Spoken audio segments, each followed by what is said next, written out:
So today, as Carmelo said before, we had good, excellent, I would say, discussions with not only Home Affairs, but also defense ministers, and later this evening, in some minutes from now, with development ministers on both migration and security issues.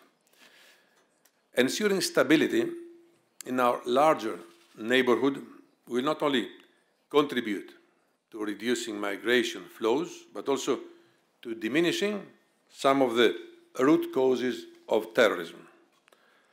Our internal and external security policies are closely interlinked. They are, in fact, a continuum, but are unfortunately often dealt with separately. Two elements are essential. First, increasing information sharing between our internal and external work on security.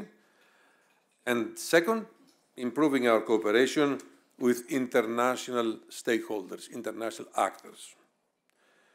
The fight against terrorism, and in particular against the phenomenon of foreign terrorist fighters, is at the center of both of these two elements. Information collected in Syria and Iraq is critical to our efforts in order to combat terrorism inside the European Union, to prosecute suspects, and to monitor movements of foreign fighters.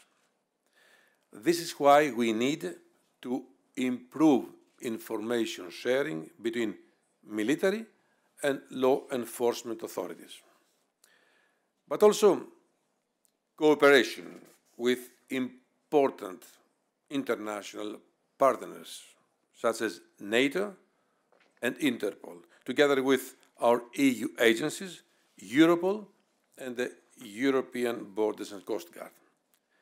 And this is also why we need to continue our strong dialogue and cooperation with key partner countries such as the United States of America. As you know, it was mentioned before by Carmelo, yesterday the US Deputy Secretary for Homeland Security was in Brussels for discussions on aviation security and evolving security threats.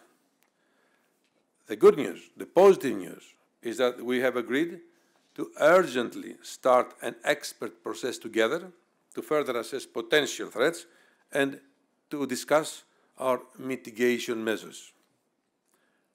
All of this is, of course, with the aim to protect airline passengers, but also to avoid as much as possible the disruption to air travel.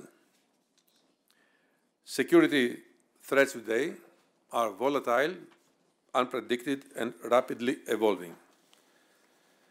The recent cyber attack is a stark reminder not just of the magnitude of the challenge, but also how such security and criminal threats come in many forms and how our response has to adapt to.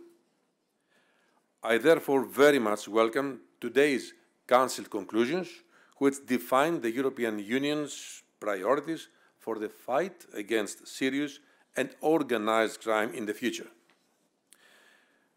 Today, we also discussed the Dublin reform and solidarity in our asylum policy. Unfortunately, 1 year after the Commission made its proposal to improve Dublin, there is still no consensus in the Council. I don't hide to tell you that I expressed my disappointment for that. But the clock is ticking. We need to have a reliable and predictable system which encompasses both solidarity and responsibility, and which does not put the burden on just a few of the member states. This would be neither fair nor sustainable. Of course, we need to do our maximum to prevent situations of crisis in the first place. This is also what I mentioned earlier and what our other discussions served for. But we also need to have effective tools to respond to any possible crisis or emergency situation. We cannot be unprepared for the future. The Presidency has put on the table all the elements to reach an agreement on the management of migratory flows, both in times of calm and crisis. I therefore hope that Member States will find a way to move forward.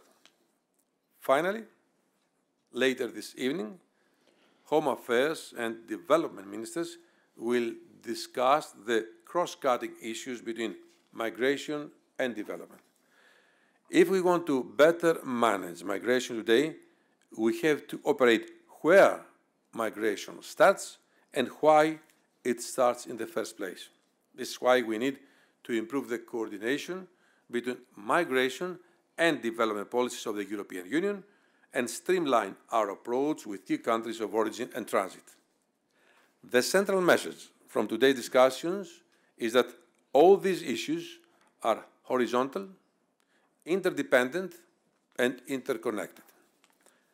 I would like, once again, to express my thanks to the Maltese Presidency and personally to the Minister for the initiative on today's discussions and for building on the synergies between migration and security, internal and external, online and offline. We have to work together on all these issues with trust and unity because they touch us all equally. Thank you very much for your attention.